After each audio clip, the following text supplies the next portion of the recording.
People who've seen nice people finally snap, what happened? I had just started high school and there was a new kid. I was from a one primary, one high school town, so all the kids already knew each other. He was a giant Aboriginal kid who was quiet with no friends, so my friend and I befriended him. We always chatted to him and he was so lovely, always softly spoken and generally just so nice. Like holding doors open for us and bashfully smiling when we would go out of our way to be friendly to him. Anyway, he started getting picked on by the bad boy of our grade relentlessly.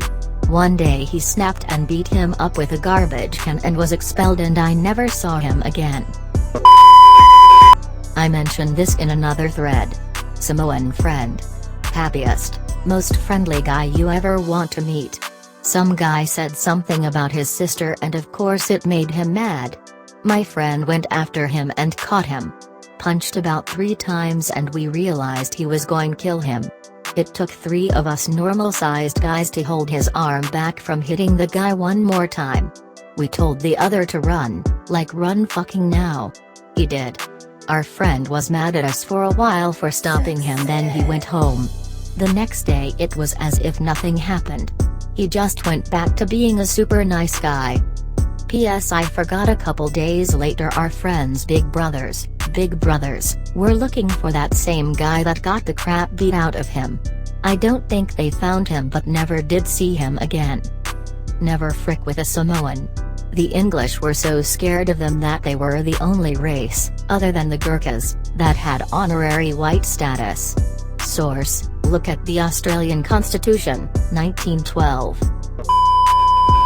This woman, Mary, I worked with was always pleasant and cheerful, said hello in the lunchroom and was generally liked. She worked in finance in special projects. She said she wanted to retire in a few years and she had been working there for 15 years. Her boss started pressuring her to complete our annual budget report faster, but this thing is huge and comprehensive and a figurative beast. Mary told the boss it would be ready in a couple of weeks, per the usual schedule. The boss said that it needed to be completed within 1 week to give to the higher-ups. Mary said it wasn't possible.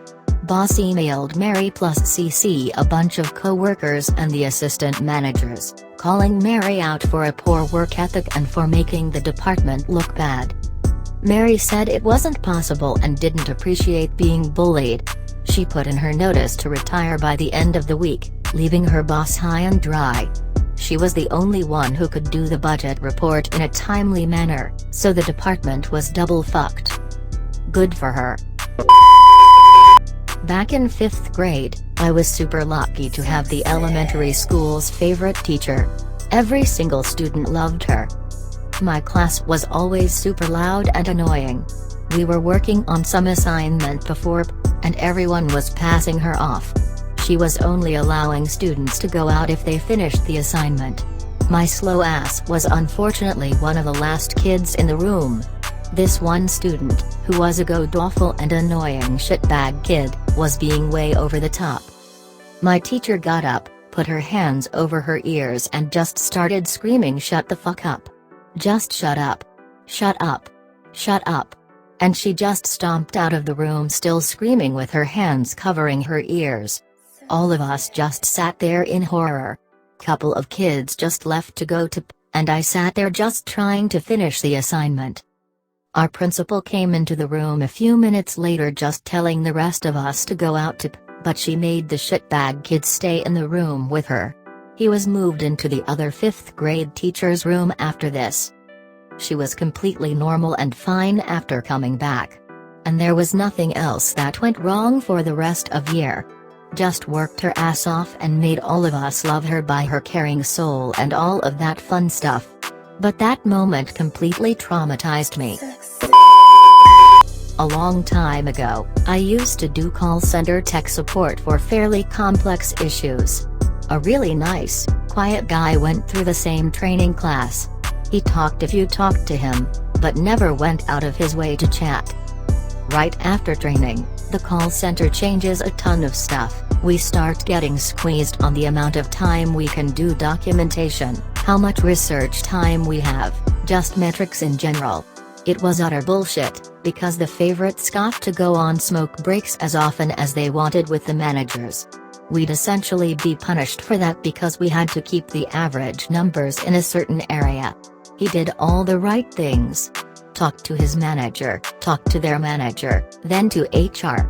It kept getting worse, plus enforced overtime. Then he got a super long call, he was on it at least 2 hours, about a complex issue, and the customer was just straight up abusing him, but he had to take it because the managers wouldn't give permission for him to hang up. And they were basically screaming at him to resolve this issue and get to his next call, but we couldn't end calls, the customer had to. One day he just stood up, stepped onto his chair, then onto his desk, threw his headset on the desk and sort of growled something like "fuck this," quietly. He looked around, staring people in the face, especially the people who took those long breaks and the managers.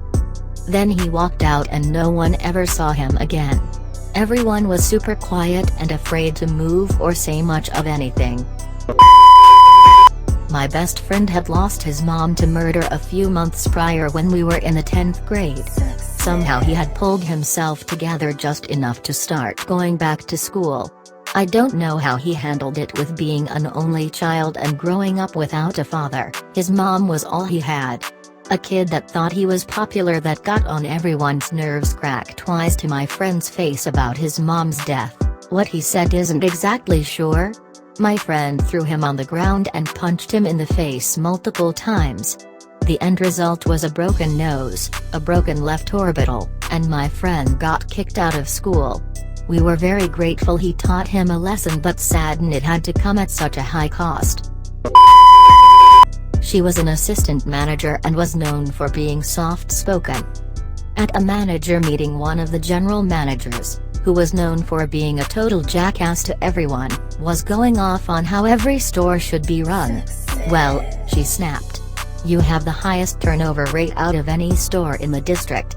You can't keep employees for more than 6 months before they just quit, all saying you were the problem.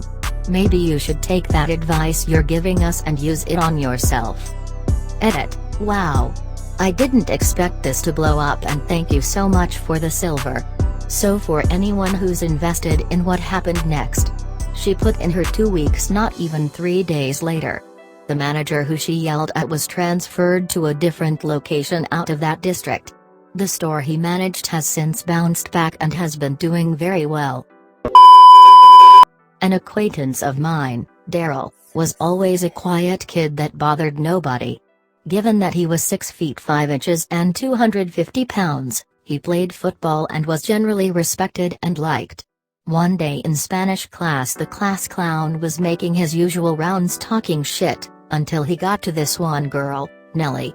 He never really made fun of people of the other sex, so everyone around him was telling him to fuck off, but he kept going and finally got to the birthmark on her neck that was very large and dark red.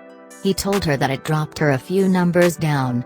At this point, just about everyone and their grandma in the class was standing up about to rush him, save for Daryl and a few others, until Daryl got up, waltzed over to the class clown, picked him up by his hair and said, and I quote, "If you don't shut the fuck right now, I am going to put you through that fucking wall." Points to the nearest wall. He dropped the clown and walked away.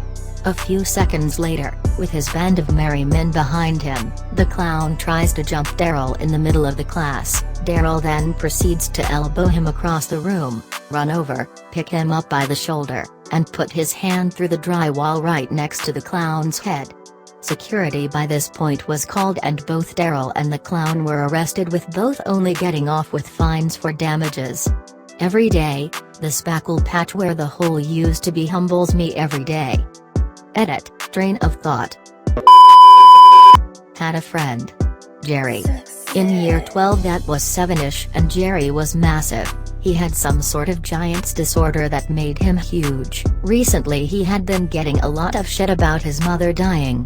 One day Jerry just had enough. He proceeds to pick up the bully who was at the time and fling him several feet like he was a bag of feathers. Then he goes up to him and picks up each leg and stomps on them like they were twigs. That crunch sound was horrible. Next time anyone talks shit about my mom, I will make you FING suffer. I believe he served a few months in jail, had some community service and had to repeat year 12. The bully ended up in the ICU for a day for his legs and hip. He landed on it, and needed to use a cane for a long time. One of my middle school friends, whom we'll call Bob, was about a half-foot shorter than everyone else. Everyone was around 5 feet. He was an interesting, in a good way, dude. Interested in learning, played video games, was great to hang out with. But he looked scrawny. Didn't look like he could hurt anything, if I'm being honest. For some context to the story, our gym teacher was an asshole. Gave nicknames, some good, some bad, to everyone. He was always sarcastic.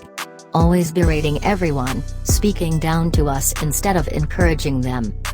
One day the gym teacher says something about Bob's mom. Which Bob's mom had fibromyalgia and some other conditions making her weak and unhealthy, not by choice. And something in Bob snapped.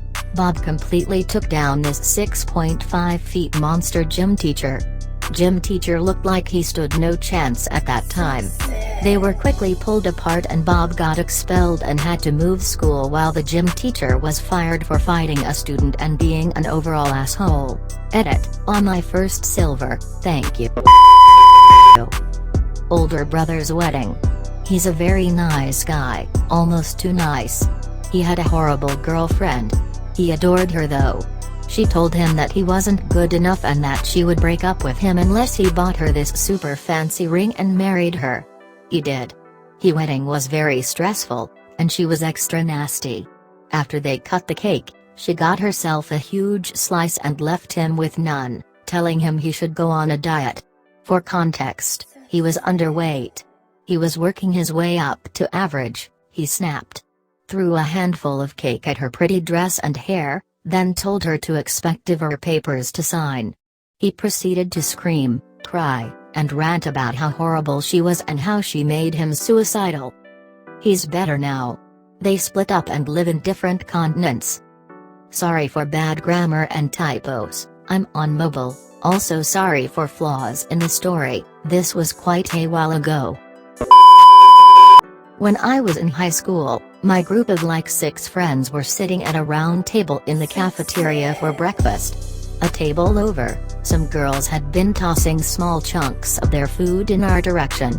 My one friend, M, wore her hair in an unusual, spiked up style, and I guess the girls at the table were trying land food in her hair while cackling to themselves. Cue my quiet, sweet, introverted friend, K, getting so angry I swear steam was coming out of her ears. One of the girls had thrown a decent-sized piece of her egg patty at us and it landed on the floor near K's foot. K proceeded to step on the egg patty, pick it up off the ground, walk over to the table of bullies, and shove the egg directly into the mouth of the one WHO had thrown it. This was such an amazing moment in my high school memory. I couldn't believe what I was seeing, as K was the last person I would have expected to do that. Of course she did get in trouble, but she didn't regret it one bit.